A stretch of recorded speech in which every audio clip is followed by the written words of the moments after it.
it's so helpful that there is expertise here in this area that is really going to help the rest of the body of Christ. And being able to say, this is a blockchain that I like. Yeah. Or this is, better than Ethereum. And you don't have to go into why it is. Yeah. Because no one would understand. But your expertise in just saying, we have found this is a much less expensive and better way to go, everyone will pile on.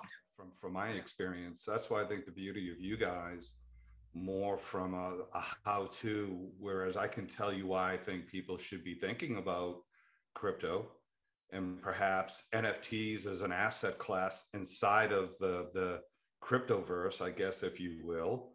Yeah, vocabulary. I don't have because I've kind of solidified what I've done, and I'm heavily invested in Bitcoin and Ethereum. I'm good.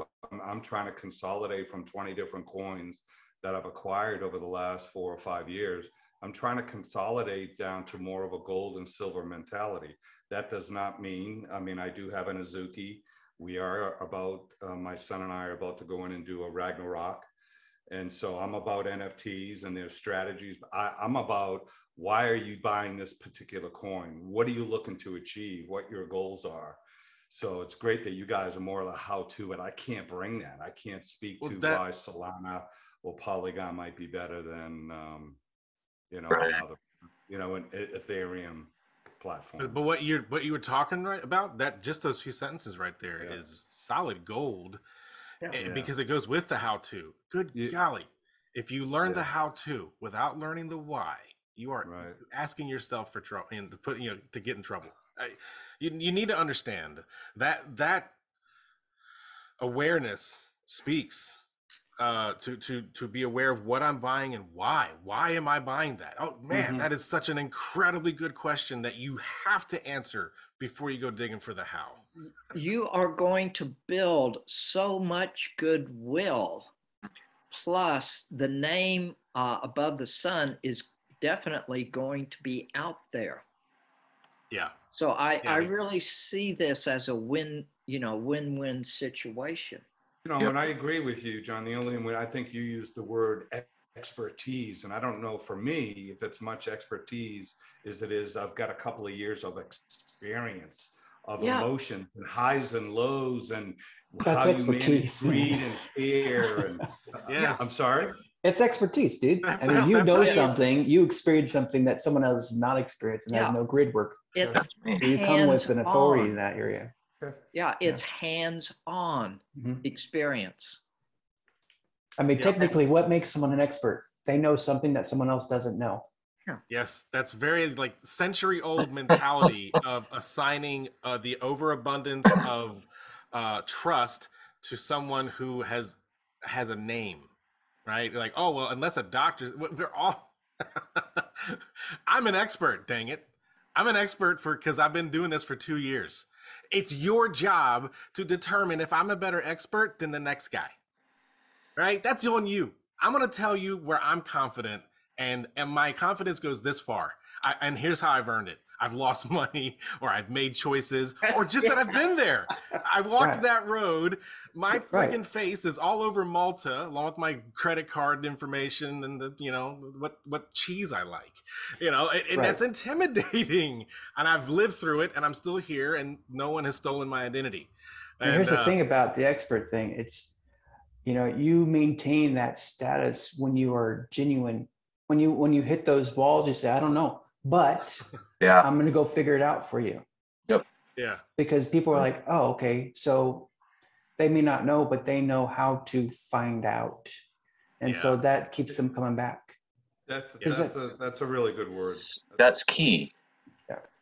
That's through relationship, and that's through, there are people that'll push and push and push and push, and we got to set the boundaries. We can't do all the work for you. Yeah. The whole point of this is taking ownership of your own choices. And if you wipe away that element, you're robbing someone. Because it should make you wet your pants. Then at least now you've got something that you can hold on to that's real and tangible to you that says pay attention. Right. And what we've experienced in the rubber hitting the road is that when we get on and answer questions and we walk people through how to get stinking MetaMask up and running, an hour later, okay, I think we got it set. Yeah. We'll take another call, another dime to actually go and buy something. That's the frustration, is that you have to stick around long enough to get over the technology hoops. Yeah. And that I can talk all day about how to do the steps, but when I get them, okay, I forgot my password to log into my computer. Yeah. Okay. So it slows. Well, you're talking about an older generation that is willing.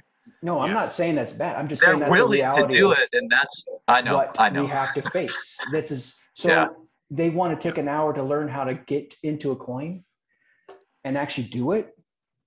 It might be 2. It might be 2 hours. It might be because of the technical difficulties taking a group of people through.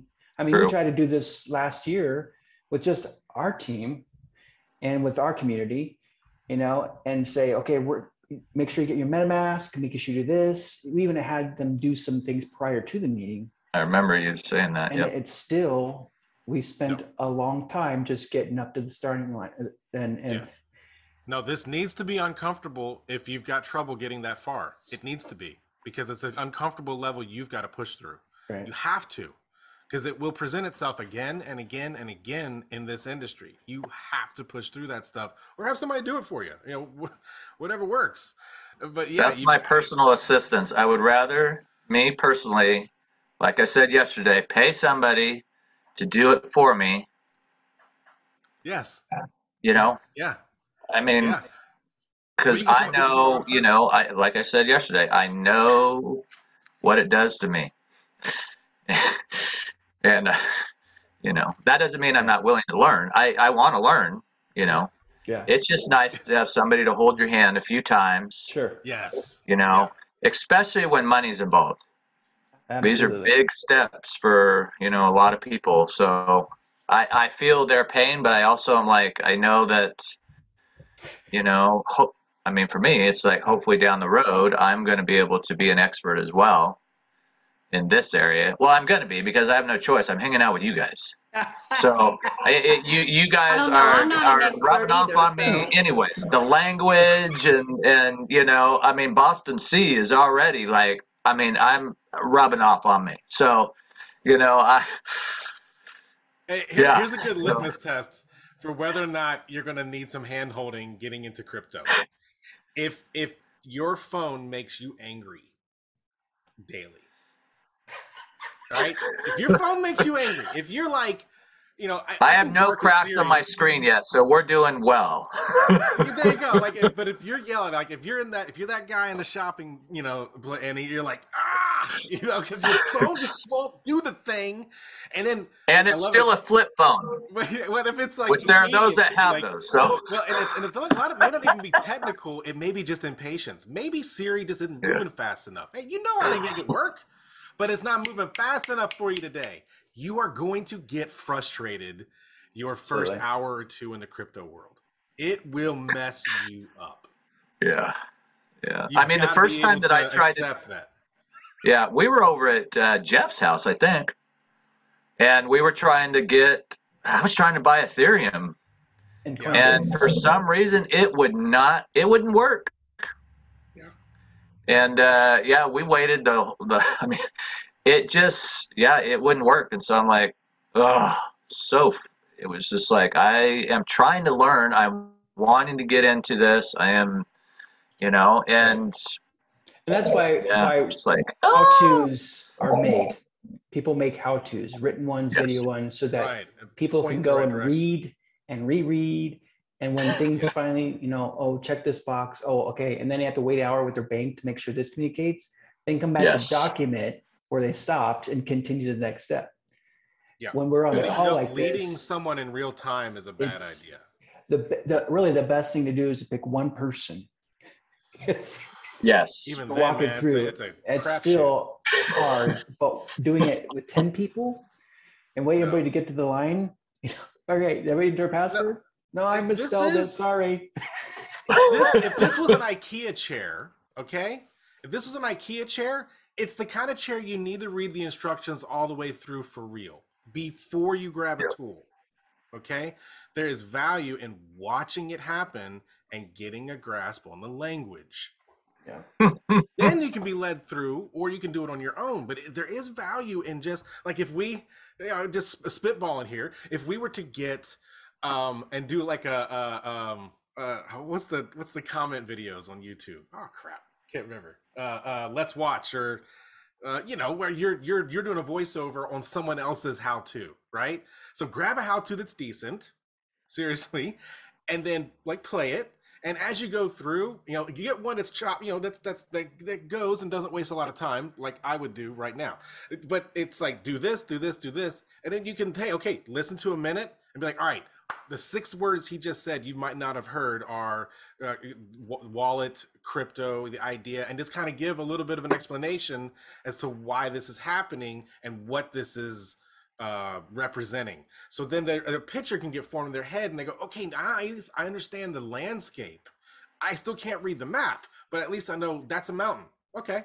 I know that's jumping off in the weeds metaphorically, but I feel like that level of understanding is needed here, because if you just are led well through something and you just follow instructions, you'll cook like I do, or I used to. I'm getting more, but I used to be it's by the book. They're like, well, you don't use your measuring cups when you cook. Yes, I do. Actually, I do it all the time, because a sprinkle of salt is different than I might think it is, and I've ruined enough to respect that somebody made that pasta before me, so freaking read the instructions. Right? They paid somebody good money to find out. Yeah, you can't tell them their recipe sucks if you didn't follow the recipe. Exactly, man. So I get good at a recipe I don't know, and then I learn from that, and then I go off on the wheel, and my family has suffered. But one of the things that I'm thinking in terms of, for us, I think we need to revisit what the trading tables is, because I think it's morphing into something different than the way it was initially designed, which is really just 4 pillars of building generational wealth. I think it's more of a conversation around a table, like when you sit at dad's table and have a conversation with them. That's good. Face to face. Yeah. And so that means there's nothing that's off the table. Everything, right. Every conversation is on the table. So I think we can be transparent about the things how we started the genesis of the tables around the 4 pillars, and talking about precious metals, and certainly commodities is a big topic. I'm not an expert, but I see things going up tied to inflation. Why is silver and gold stuck? So there's a whole pillar right there, that you could just dig in. And what's going on in real estate, interest rates are now at 5%. That impact the audience that we're going after, the ability for them to be able to buy something someday, what that might look like.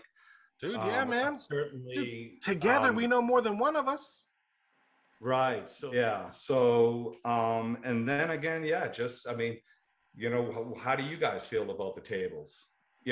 Not so much above the sun.io, but, with this format, and what do we do with tables? And, because I think it's important for people to see that we're somewhat consistent. Yes, I agree. And I think when I was being a little facetious about being mysterious, I think it's been good. We haven't been in a hurry to try to come out and start a business and monetize it, and all those things need to happen for us to grow, right? So that's another whole conversation. But I think that it feels like the timing is absolutely right for us to kind of take a step forward. We've been practicing, if you will, enough, and then I think now we just need to define what the tables look like, and how do we keep it interesting and entertaining and informative, and be different from what everybody else might be doing. And if they're not doing it, then we need to fill that void. So. It feels like that there's a spirit of the trading tables that it is a above the sun paired, very common with the realms, the sons who are waking up and realizing that, okay, if we're kings, what do we do, and how do we do? And then the trading tables focuses on wealth innovation and maintaining and growing. Yeah, and part of what our goal is not just to tell about who we are right now, because who we are right now is a very, very small expression of what we're going to be. Yes. For example, the trading tables started as financial focus, wealth building. Well, we recognize that it's supposed to incorporate much, much more. That trading tables is not just trading financially, it's relational based on on several different subject matters: education, entertainment, family, government, so forth and so on. So the trading tables starts, and that's what we're trying to do now, is begin to stretch out Discord and begin to encompass these other tables where the community comes and trades at.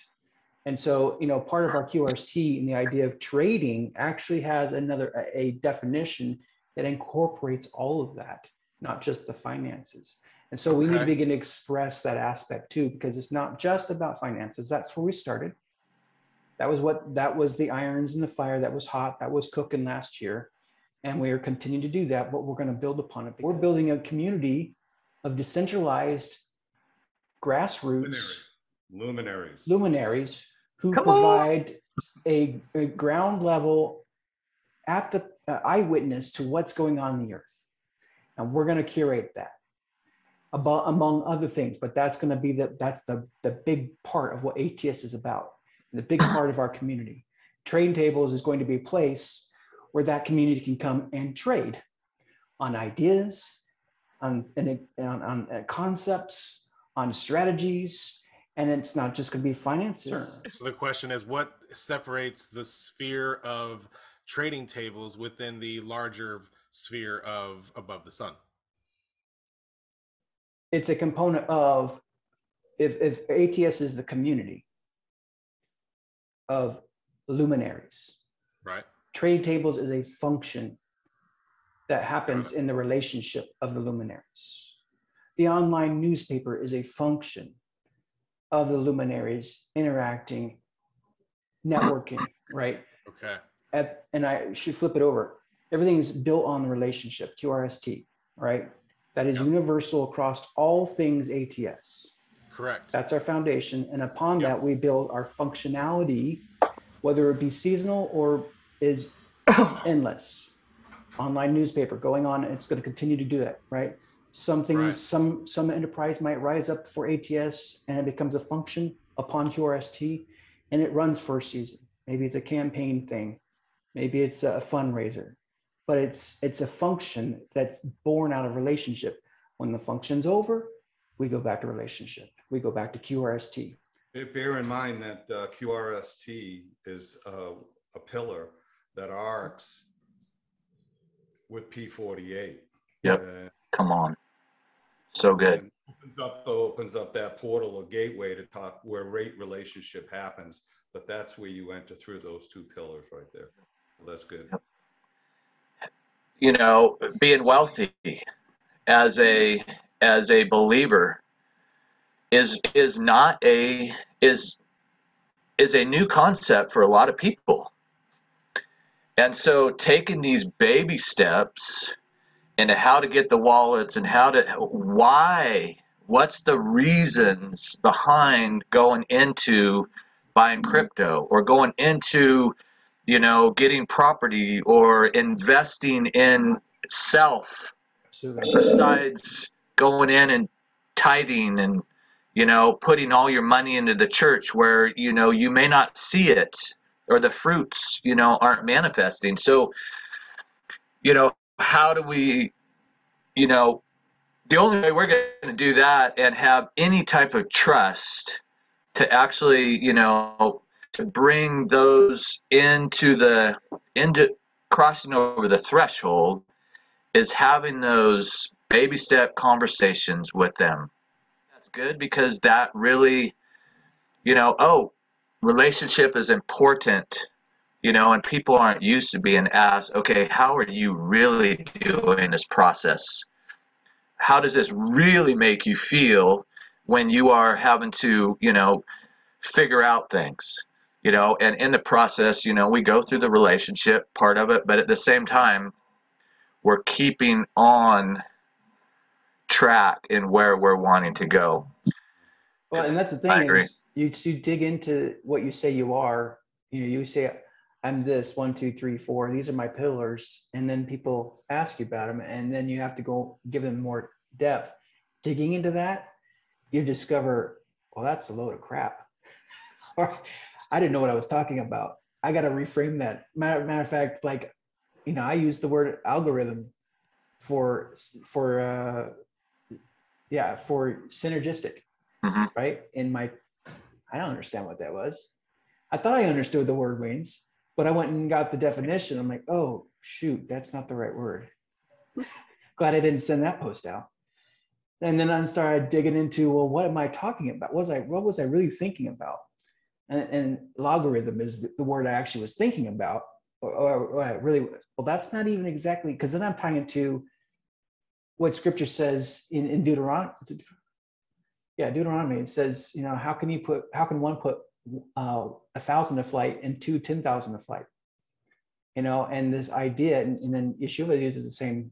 He quotes it, and like I'm thinking, oh, that's, you know, that's not exponential. It's logarithmic. Well, it's not logarithmic either. You know, like that's only a 500% increase. It's not 1,000 times 1,000, because that's exponential. You know, mathematically, it doesn't work. And I even went and did searches on like this passage and see if anybody did the math on it, which no one did. You know, but they use it as exponential increase, but technically it's not true. So I'm like, okay, I got to stop the math and I got to go back to the original Hebrew and study the words and find out what they're really trying to say. And that's, you know, that's the deep dive that brings me eventually back to synergistic and what I'm trying to express. Yeah. You know, because to do the math, you have to be smart, not just a pastor. Oh, help.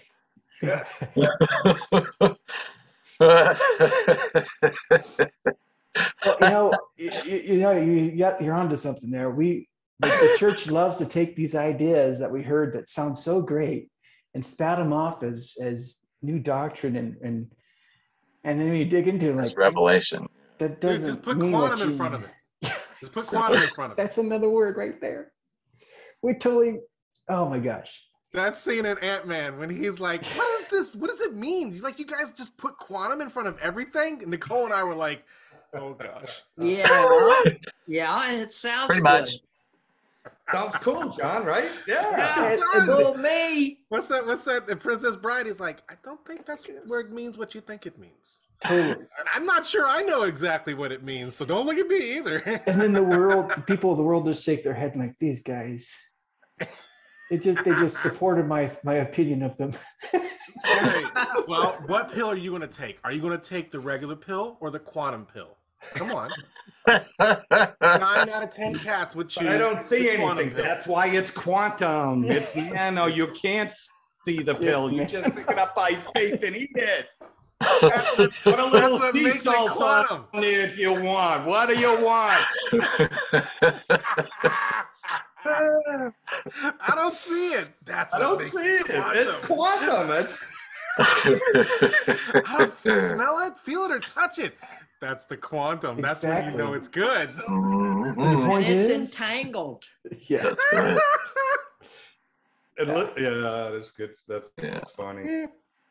But that's what deep dives do, man. They take and wreck your good ideas, and you have to go reformulate, which is good, valid, because then that makes conversation makes it sense here, and then it makes you sound like a man of wisdom.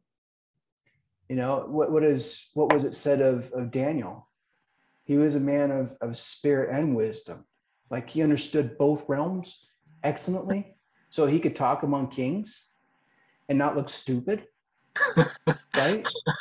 He knew his stuff. He knew his court protocols and how to talk and how to talk in wisdom, as well as talking the spirit stuff. He flowed in and out of that stuff. And he knew his way around a lion's den too. Exactly. And there's that. Yeah. And that's, I think, is part of the problem, is that in the church age, we've just tried to be so spiritualized, but we've been stupid in being wise and knowing what we're talking about. You know, doing the due diligence study of the topic that we're speaking about, and not just putting some Christianese language to it and some spiritualized matter to it and call it, oh yeah, now it's really excellent. We need to go down. So there's some like radical stuff that's out there, and I want to understand, I think, more of that in this kind of environment. Because one of the things that Above the Sun is going to need to do is we're going to need to, if we're going to love on our brothers and sisters that are stuck in the church system, they're tithing and giving their money in angst, and they're getting poorer and poorer because of inflation, but they're wondering why God won't do anything in their life, you know, because I was the broke family that couldn't make ends meet, that everybody would, you know, my kids would laugh at me when I'm going to go support 2 cheers and the thing, when, you know, that's just kind of what you did at the time. So we're going to be a path, a light for those folks that want to come out of that system. Then there are those that are open to the woo-woo. They're waiting for the aliens to come back. They're more new age. They love, and I love the woo-woo. The Cliff High is like an example of dude is so close, but he's got a good heart. So I'm not judging anything. And then you got that stuff. And then obviously the stuff we're dealing with, and just overall understanding who we are, character building, those of us that are trying to live above the sun, and yet we're intimidated because we feel like, you know, I'm not like where Ian is or Morris and all these people that are having all these encounters, and all I see is freaking black. And then when I get a little something in a dream, it's like, I don't need to be here. I'm getting out of here. And then I snap and I find out that that's my soul, the big baby, the soul. I'm shutting it down. I'm afraid of the terror and the watch at night. How come nobody taught me that? It's interesting that you're talking about this, because we were talking about this in a group last night. I was talking about the value of the individual's journey in the context of the community's journey, and that the success of the maturity of the community is directly related to the success of the individual's maturity. And as the individual focuses on their maturity and grows, it adds to the water level of the community maturity level. And as they all grow, then it begins to create this pressure. There's this cap over this level of maturity that a community can apprehend or exist in. And it can only go so far because it's dependent upon the individual maturity levels. But as they all mature, that presses up against this cap, and this pressure builds and builds and builds and builds. And then finally the threshold is crossed over and it cracks open and the whole community goes up, boom. And the community begins to walk on a new level of maturity, authority, experiences, engagements. The individual member begins to see their own crossing over, the things that are in their heart and desire that they've been pressing in at the lower level and haven't been able to see. When the community cracks open, those things come easier because the potential of the whole has moved the individual up to a place where they can apprehend what was harder to get on their own. And this is a part of what I was expressing. I expressed in the idea that synergy is that the sum of the individual effort is less than the multiplication expressed in the whole effort. When they're come together, where two come together, they do more, right? And in the trading of the individuals, it affects the prosperity of the whole. And so that's what I was expressing, is that and I was telling the group, I said, you don't understand how valuable your journey is to my journey and to the journey here. And if you get rabbit trailed or you delay your maturity, it affects it affects the entire maturity movement of the community. It delays it. And so if you're caught up in, when we got into talking about FOMO, even in the realms community, fear of missing out on someone else's encounter, because of that, they neglect what's been put at their table to consume and to go after. Because, right now it's boring. I just got porridge and bread. But so-and-so over here is eating a feast in my eyes, and I want some of that. So I'm going to forego this porridge and go sit over there and engage this thing, which is exciting because why not? But at the same time, it reveals an immaturity that they cannot stay to task in their own development. And because they can't stay to task, it delays their development. And because their development is delayed, it delays the community's development. And because the community's development is delayed, it takes longer for the community to cross over into the next threshold, past the next threshold, into the next level of maturity, authority, and encounters and engagements that Yahweh intends for that community. And so I said, I brought it back down. It's all back down to the individual thing. Individual maturity is important. So focus on what you are called to do, your learning path, so that I can be successful to gain to the next level, so the community can be successful to walk into the manifestation that Yahweh wants to bring it into. And it really, it's neither all about the whole and it's not all about the individual. That's been the pendulum swing so much in the church. This whole liberation theology, which is totally a mess, is all about forgetting the individual for the sake of the social whole, its goodness. And it's embedded in communism, in the corruptive sense of communism. And so it's not one or the other, it's both, and you can't do one without. And that's where we were getting around talking about, is they need to go after their stuff, even though Ian's doing all these things. As I was talking about the fact that in the church age, we were all elementary students. We were all learning the same thing. You go into kindergarten, everybody's learning their ABCs, 1, 2, 3s. And it's like that way all the way up to 6th grade. Everybody learns the same subject, does the same work, same paperwork, same homework. You bump into the upper secondary levels, and then you can go into college, everybody's all over the place. No one has the same learning path. Everybody's learning a different thing.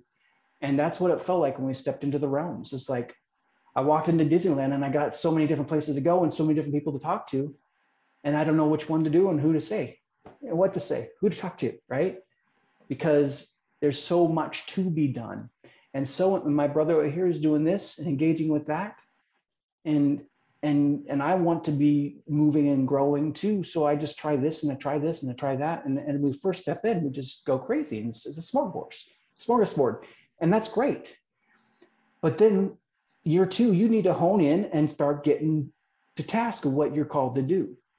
And that's a lot of where people are, we're stuck right now. And it's important to take those things and say, yeah, that's part of my learning path. No, that's not part of my learning path right now. It's still good. It's still legitimate, but that's not what's on my table for me, because I'm after maturing myself, because I know what it does for the whole.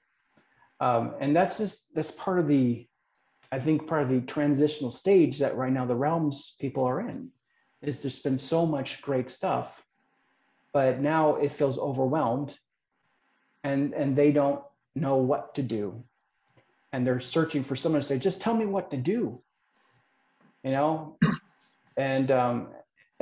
it's that, or they get bored with what they're doing, Sometimes it's hard work, man, staying consistent with those things and growing to the next level. You want to level up. Yeah, I did that for 3 months. That was cool. Let me try the next new thing. And that's fine, but that's one of the hiccups, or one of the hindrances of maturing in the realms, is that you have to stay. What does Ian say? I've been at this for 35 years. I've been doing this for 8 years. So don't think you're going to learn it in 3 months.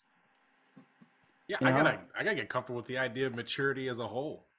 The idea of maturity, you know what that sounds like? No fun. Don't laugh. Yep. Everything's serious. It's all about work, sweat, boring, get up, go to bed, grind. Like that. that's wrong. It's so screwed up, but that's the picture I've been tearing down. What does maturity look like? Yeah. And just the idea of stages, a tier level, Christian. If I were to describe any of my relationship with y'all in a tier level, man, we wouldn't be friends long. Right? That's not the way you treat people. Like Paul, me and you talked a little bit, and we've even argued once. Like we didn't agree, and we came out okay. That's level 2. 2.5. I got hope for you. That's crazy. Why would we do that?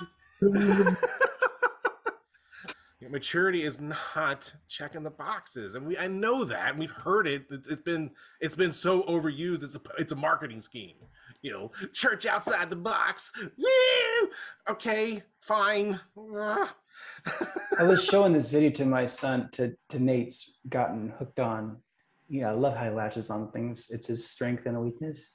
Right now he's latched onto this idea that he wants a faceting machine. I don't know if you know what a faceting machine is. It's a machine that creates facets on gems, basically. Oh, yeah.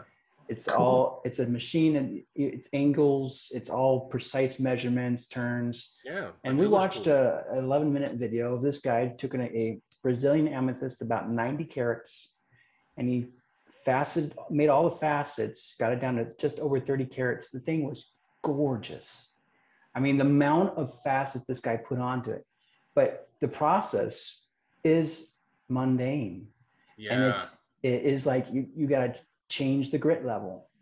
You start with a really heavy grit level, and you do one facet, turn it. He did it in 11 minutes. He gave us 11 minutes worth of his time, but it took him probably several hours because of the number of facets to bring out the coloration. It was this purplish, pinkish hue. And then with the facets, it drew the color out in the light, like it was illuminating.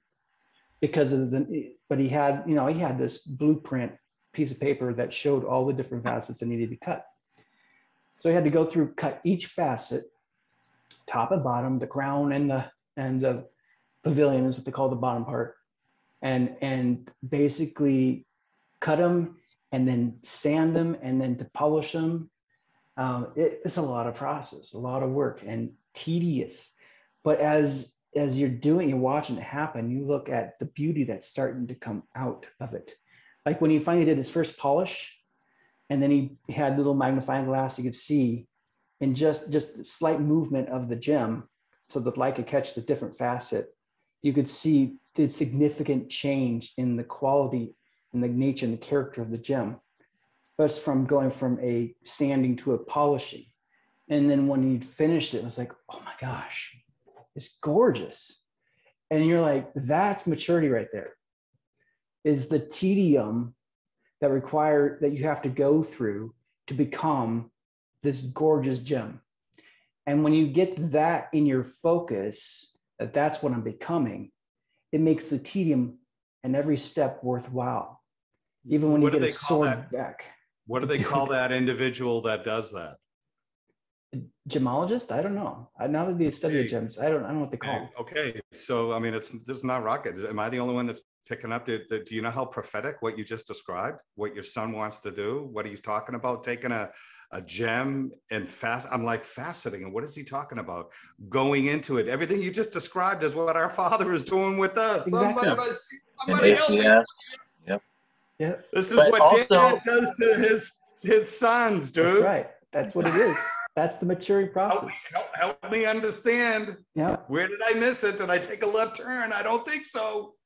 Because we were told that the tedium is not worth the energy. It's not worth it because you're not going to become anything of that value anyways. But that's us coming and going to the gym, GYM.